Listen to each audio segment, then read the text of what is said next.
મિત્રો સ્વાગત છે તમારો અમારી ચેનલમાં। આજે તારીખે 26 નવેમ્બર બુધવાર અને સાંજના તાજા હવામાન સમાચાર જોઈએ તો ઠંડીનો પારો ધીરે ધીરે વધી રહ્યો છે, જેમાં રાજસ્થાનની આસપાસ સારો એવો ઠંડીનો માહોલ જામી રહ્યો છે।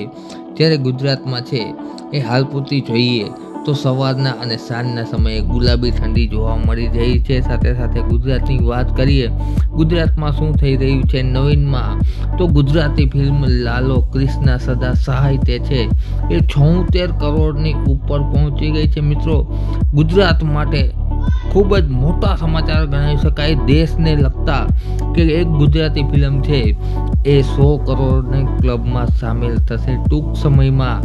ત્યારે બીજી વાત કરીએ તો અત્યારે SIRની સારી એવી કામગીરી ચાલી રહી છે, જેના હિસાબે કર્મચારીઓમાં સરકાર પ્રત્યે આક્રોશ પેદા થઈ રહ્યો છે।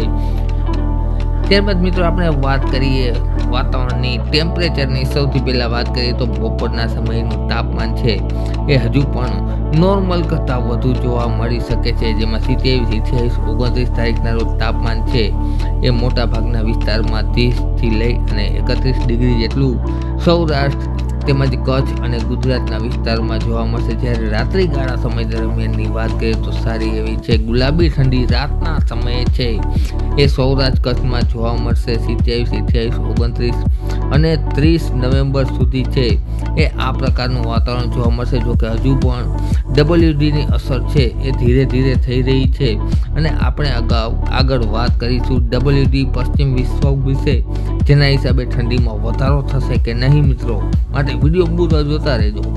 ત્યારબાદ મિત્રો વાદળ અને વાતાવરણ તેમજ WDની વાત કરીએ તો એક સિસ્ટમ છે એ ખાસ કરીને તમિલનાડુ તેમજ આંધ્રપ્રદેશના વિસ્તારોમાં છે, સાથે સાથે બેંગલુરુ કર્ણાટકના વિસ્તારોમાં છે એ સક્રિય થશે અને ભારે વરસાદ વરસાવશે। જો કે તમિલનાડુમાં આ સમયે ચોમાસું ચાલી રહ્યું છે, પરંતુ આપને અસર કરતું WD પશ્ચિમ વિક્ષોભ છે જે પશ્ચિમ તરફથી આવે છે અને તે ધીરે ધીરે હિમાલય તરફ આગળ વધે છે, જેના હિસાબે ગુજરાતની ઠંડીમાં વધારો થતો હોય છે। આ પશ્ચિમી વિક્ષોભ છે એ આવનારા દિવસોમાં છે એ ખાસ કરીને 2 ડિસેમ્બર તેમજ 3 ડિસેમ્બરના રોજ ધીરે ધીરે આગળ વધશે ગુજરાત તરફ, જેના હિસાબે છે એ ઠંડીનો માહોલ છવાશે, જેમાં ગુજરાત, રાજસ્થાન અને જમ્મુ કાશ્મીરના વિસ્તારોમાં છે એ પશ્ચિમી વિક્ષોભની અસરથી વાદળછાયું વાતાવરણ જોવા મળશે, જેમાં કચ્છ વિસ્તાર તેમજ રાજસ્થાન વિસ્તારમાં 4 ડિસેમ્બરના રોજ સાથે સાથે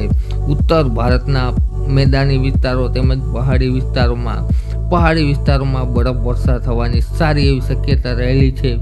5 ડિસેમ્બરના રોજ છે આ પશ્ચિમ વિક્ષોભની અસર હેઠળ છે એ ઠંડીમાં ધીરે ધીરે વધારો થતો રહેશે। મિત્રો, આવનારા દિવસોમાં પશ્ચિમ વિક્ષોભ બેક ટુ બેક છે એ બની રહ્યા છે। મિત્રો, મહત્વની જાણકારી ગુજરાતને લગતી તેમજ વાતાવરણને લગતી અમારી ચેનલમાં તમારા દ્વારા તમારી સમક્ષ રજૂ કરવામાં આવશે, માટે અમારી ચેનલ સબસ્ક્રાઈબ કરી વિડીયો લાઇક તથા શેર કરી દેજો। મિત્રો, વિડીયો જોવા બદલ ખૂબ ખૂબ આભાર।